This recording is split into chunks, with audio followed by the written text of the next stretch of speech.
So here's something that I found kind of interesting recently. January 14th, 2025. Hanging out at Starbucks will cost you, as the company reverses its open door policy. If you want to hang out or use the restroom at Starbucks, you're going to have to buy something.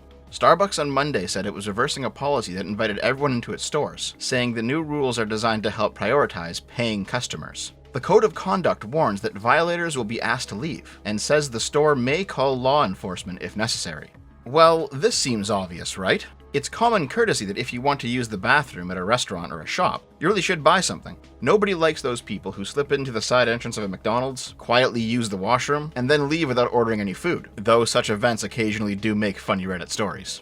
Some places, like gas stations, keep the restroom locked and require an employee to give you the key for exactly this reason. They're not going to hand it over unless you're a paying customer. It's not necessarily the law that you have to buy something to use the toilet, but you really should. And obviously the owner of the store has the right to refuse non-customers if he so desires. And if they don't leave, then it's trespassing. This all seems obvious, and it makes even more sense when we shift the conversation from washrooms to just sitting down. Obviously, if you're going to take up space within a restaurant, you should buy some food. If somebody walks in, sits down, and doesn't order anything, it's completely reasonable for the establishment to ask them to order or move on. I feel like I'm explaining stuff that's super simple, like we all know this to be true here, which is what makes this story from Starbucks worth talking about. The new rules reverse an open door policy put in place in 2018, after two black men were arrested at a Philadelphia Starbucks, where they had gone for a business meeting. The individual store had a policy of asking non-paying customers to leave, and the men hadn't bought anything. But the arrest, which was caught on video, was a major embarrassment for the company. Starbucks chairman Howard Schultz said he didn't want people to feel less than if they were refused access. I did 2 videos on this story back when it was happening, but those are almost 7 years old at this point. I don't expect you to go back and watch them again. The first video, with the incredibly spicy title of Starbucks and the Belligerence of Black American Subculture, went over the available details of the story at the time. Rashawn Nelson and Dante Robinson, 2 black men, entered the Philadelphia Starbucks. One of them asked the staff to access the washroom, but was told it was for paying customers only. Rather than buy something, the 2 men sat down at one of the tables and waited for their associate to arrive. The staff told them again the store was for paying customers only. The 2 men said it was fine, they had a business meeting with a colleague at this location, and they'd only be waiting a minute. The staff said they had to buy something. The men refused, and so the manager called the police. Philadelphia Police, Operative 363, how may I help you? Hi, I have 2 gentlemen in my cafe that are refusing to make a purchase or leave. I'm at the Starbucks at 18th and Spruce. All right, please, I'll be on as soon as possible. Thank you. The cops arrived and quickly arrested the men, who did not resist, and they were held until that evening, when the local prosecutor declined to press trespassing charges. The video of the event, recorded by another patron of the store, went viral on Twitter, with progressives online screaming that Starbucks was racist, and the store manager was racist, and the police were racist, even though the police chief at the time, a black man, defended his officer's actions. I know there is a lot of concern and a lot of attention being spread around an incident that happened here in Philadelphia at Starbucks. Police received a 911 call for a disturbance and trespassing. When the police arrived, they were met by Starbucks employees who said that 2 males were trespassing and had refused to leave the establishment. According to employees, they had seen these 2 males come in, they sat down, and after being seated, they decided that they needed to use the restroom. Starbucks said that according to their company policy, they do not allow non-paying members or non-paying people of the public to come in and use the restroom. And so they then asked these 2 males to leave. These 2 males refused to leave, and the police were called. Now, when the police were summoned to the scene, they get there and they get this story that I just began to outline. 3 different occasions, the officers asked the males politely to leave the location because they were being asked to leave by employees because they were trespassing. Instead, the males continued to refuse, as they had told the employees previously, and they told the officers that they were not leaving. When they were arrested, they were taken out essentially without incident. There was no harm done to them. But after being transported to the police district in the area, the officers, after processing paperwork, discovered that Starbucks no longer was interested in prosecuting. And so at that point, those males were released from custody. It is important to emphasize and underscore that these officers had legal standing to make this arrest. Again, They were called to the scene because employees said they were trespassing. It is important for me to say that, in short, these officers did absolutely nothing wrong. They followed policy. They did what they were supposed to do. They were professional in all their dealings with these gentlemen, and instead, they got the opposite back. BLM activists began to protest outside of Starbucks locations across the United States. Starbucks responded by closing up all of their stores nationwide for a round of racial sensitivity training for both managers and employees. My second video was an examination of that training package, by the way. A viewer got a hold of it and sent it my way, and it was pretty cringe. Nelson and Robinson eventually sat down on Good Morning America, and while they've never answered the obvious question of why didn't you just buy a coffee if you intended to have a meeting in a coffee shop, they did have this to say in their defense. They walk over and they say you have to leave. I say, we're here for a meeting. What is the business meeting about? It's a real estate meeting. Okay. We've been working on this for months. What do you say to some people who say rules are rules, that Starbucks has a policy, you violated that policy, the police asked you repeatedly to leave and you didn't? How do you respond to people who say that? What I say is I understand that.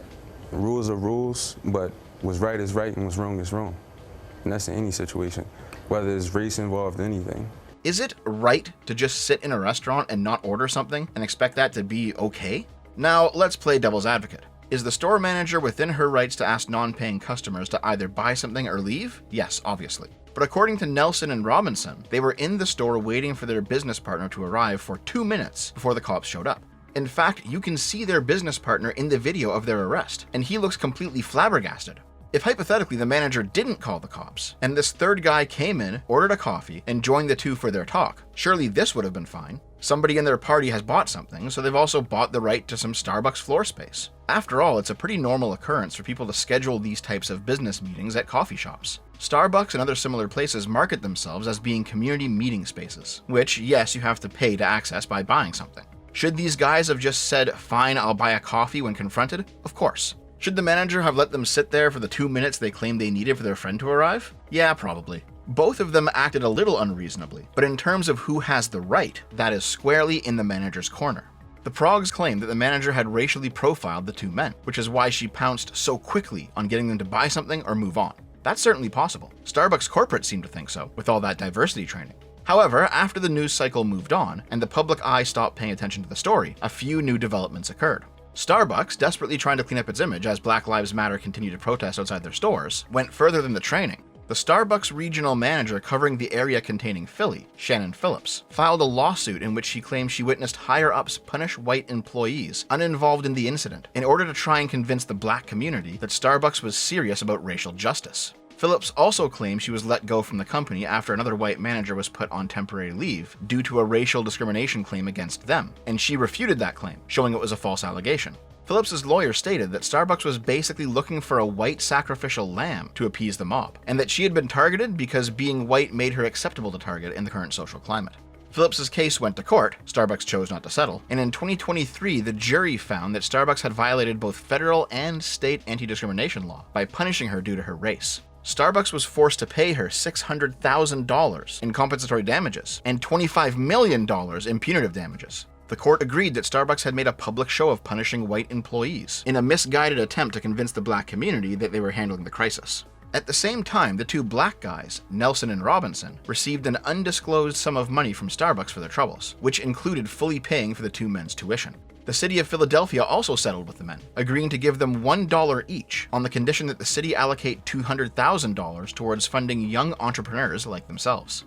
I wanted to find out the fate of that $200,000, so I dug around a bit. It turns out that Nelson and Robinson founded a charity organization called Actions Not Words, and the city gave the money to that organization. The charity doesn't seem to exist anymore. On Pennsylvania's public charity database, it's no longer active, and their private website is down. The Wayback Machine shows that from mid-2019 until the end of 2021, the URL actionnotwords.org was a simple landing page with a short mission statement and a request for more funding. Funnily enough, that same URL was also used up until 2013 for a completely unrelated EU initiative which also went under. The two men appeared on the Bridges to Wealth podcast in early 2020, which focused on spotlighting black entrepreneurs and small businessmen, and teaching black youth to be financially literate. They didn't really say anything interesting or surprising during that appearance, just that they've turned this terrible experience into something positive, that the city's committed money to their charity, that they encourage more people to support them, you know, the usual stuff. What's interesting though is that while the Bridges to Wealth podcast presents itself as just another show that these guys are appearing during their media tour, it's actually not. The two men chose to partner their charity with the University of Pennsylvania's Netter Center for Community Partnerships, where they created something called Project Elevate. The Netter Center is basically U of Penn's own charitable organization. Bridges to Wealth is actually a program within the Netter Center, which does actually focus on promoting financial literacy among Black students. So what is this Project Elevate thing?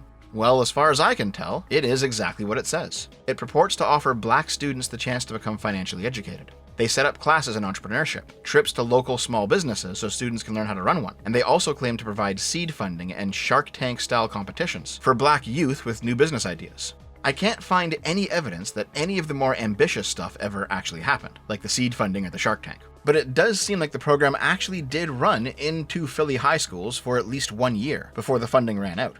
At this point, everybody involved has moved on. The Netter Center is focusing on other initiatives, action not words has completely vanished, and whatever Nelson and Robinson are doing now, it's not high profile. Nobody's seen or heard from them either. Not gonna lie, I kinda expected this to be a case where they just stole the money and fucking ran away, like the BLM chick who bought mansions with everyone's donations after George Floyd. So I was pleasantly surprised to see that they actually tried to do what they said they would do. It just didn't go anywhere. And hey, that's life. Not everyone takes off. I'm talking about this topic again though, because back during that 2018 controversy, as a part of Starbucks' push to be more inclusive, corporate discarded their policy that customers have to buy something in order to use the store's facilities. This was obviously retarded, and I, as well as many others, said so back then. Between 2018 and the policy's final reversal in 2025, what we all predicted would happen, happened. Starbucks has closed down multiple locations, citing safety issues. Drug addicts eventually began to shoot up in the washrooms, and homeless people were regularly unruly with the staff, after it became widespread knowledge that Starbucks wasn't going to throw you out, even if you couldn't pay for anything. The wider point here is, the idea of gaining access to a privately owned restaurant space by buying something from the restaurant is understood to be a proper social standard. These aren't public spaces maintained by the government or the wider community, where it would be reasonable to expect that all members of that community can access and enjoy the space. A restaurant's responsibility is to its patrons, not the wider public, because it's those patrons who keep the space alive through their patronage. Hence the idea of, either you buy something or you leave. What's being said here is, either you become a patron by buying something, and therefore financially contributing to the continuance of this space, or you stop consuming the space without contribution. This description is, among many other things, a moral prescription of how the relationships between the space and its caretakers, the patrons of the space, and the non-patrons should be properly set up. When the progressive activists rejected this prescription on the basis of race, they were offering an alternative moral prescription. For them, the proper ordering of these relationships was that the caretakers of the space should not privilege patrons over non-patrons, despite the obvious economic reason to do so. Now, some of the BLM guys undoubtedly wanted Black non-patrons to be privileged solely due to their race, but other progressives had a more general idea in mind, that patrons should not be privileged over non-patrons, that the social virtue of equality demanded that non-patrons hold the same status as patrons. Because hey, you don't know why that guy can't afford a coffee to sit down in Starbucks, and you know what, it's kinda rude of you to ask. His life circumstances aren't really your business, which is how he ended up with junkies ODing in the Starbucks toilets with needles hanging out of their arms. There's a liberal view that despite material differences, all humans have the same basic value by virtue of being human. This is why in liberal capitalist democracies, all people have the same rights and are treated equally under the law. It comes from an older Christian idea that all humans have the divine within them, all are equal before God. But the broader left has largely abandoned this view, moving away from that despite material differences, all are equal before the law part. The socialists believe that those material differences also need to be equalized, despite at least some of them coming from natural differences in ability, which, push come to shove, they also want to equalize too. Meanwhile, the progressives want this notion of equality applied not just before the law, but across all of society. If the homeless drug addict shooting up in the Starbucks bathroom has the same value as any other human by virtue of being human, and not just in terms of how they should be treated legally, but in all possible ways, then it becomes impossible to differentiate between him and the paying customer who is not acting disruptively. Their differences have been flattened out, and Starbucks as an institution is expected to treat them as if they are equals, even if their actions show them not to be. And they tried to do so until the situation became utterly intolerable for all involved, which is why it's now being rolled back. People are frankly just tired of seeing bums sitting in the downtown core of every major city in North America, shooting up and leaving needles everywhere. And it's reached a point that nobody gives a shit anymore when some woke university kid calls them bigoted or intolerant for not wanting to wade through human filth every time you have to walk down the sidewalk. The zeitgeist has changed, and Starbucks is changing along with it. Starbucks changed its policy in 2018 because they thought it would make them money, and they're changing it again in 2025 because they, once again, think it'll make them money. This is ultimately about profit for them. And I don't know if you know this, but Starbucks actually isn't doing so hot right now. Coffee shops are a bit different than other public serving spaces, in that there's actually an expectation that your experience there be somewhat social. Nobody goes to a sit-down restaurant for a sense of broader community. They go for the dining experience. And fast food? People tend to be in and out. It is fast after all. Also, the clientele of a McDonald's is hit or miss. But coffee shops and tea houses in many cultures across the world have also doubled as informal community meeting spaces. Yes, you've still got to make a purchase, but there's an expectation that you can get your coffee, savor it over the next half hour or so, and socialize with other community members who come in and out. That is the coffee shop experience. It's why that stereotype of the hipster with the MacBook working all afternoon at a Starbucks, or those old retirees who hang around all morning drinking coffee and chatting. It's why they're stereotypes. Hell, the business meeting that kicked all this off? The people who were on Nelson and Robinson's side appealed to this view of what the proper place of a coffee shop is in our culture. And you know what? Fair enough. You still gotta buy some coffee though. More importantly, because coffee shops have this extra social component as a part of their appeal. When the COVID lockdowns came, places like Starbucks were hurt a lot more than other restaurants. People weren't going out nearly as much during lockdowns. Instead, they were ordering in. This means that all restaurants, including coffee shops, transitioned from an in-person focused experience to a delivery one. And yes, ordering food has become more normal, but why the hell would you order a coffee from Starbucks to be delivered to your fucking house of all things? Additionally, the state of the economy has driven prices up across the board and cut into people's luxury budgets, so customers are just going out less often. As a result, even though lockdowns are over, many places still see less in-person patronage. And for a coffee shop where the atmosphere is everything, this is disproportionately harmful to the business. If you walk into a Starbucks in 2025, you'll likely experience a ghost town. Where people once used to lounge around with friends all morning, or settle into a nook and try to get some work done, most customers are just in and out now. The number of tables and chairs have likely been reduced, and what's left is going unused. Then you check the menu and notice that another zero has been added to all the drinks since the last time you showed up. And of course, there's a meth head wandering out of the bathroom. The lockdowns killed the Starbucks experience, and Starbucks helped it along with their open door policy, precisely during a time when the only people who were walking through that door were the exact people you didn't want in your business. The terrible relationship that Starbucks corporate has with its own employees is just the cherry on top. Howard Schultz, the Starbucks CEO who said he didn't want people to feel less than when they were refused access? Yeah, that probably wasn't actually his real feelings in the matter. Society was more progressive in 2018 than it is in 2025, and he thought appealing to that demographic would boost the Starbucks brand.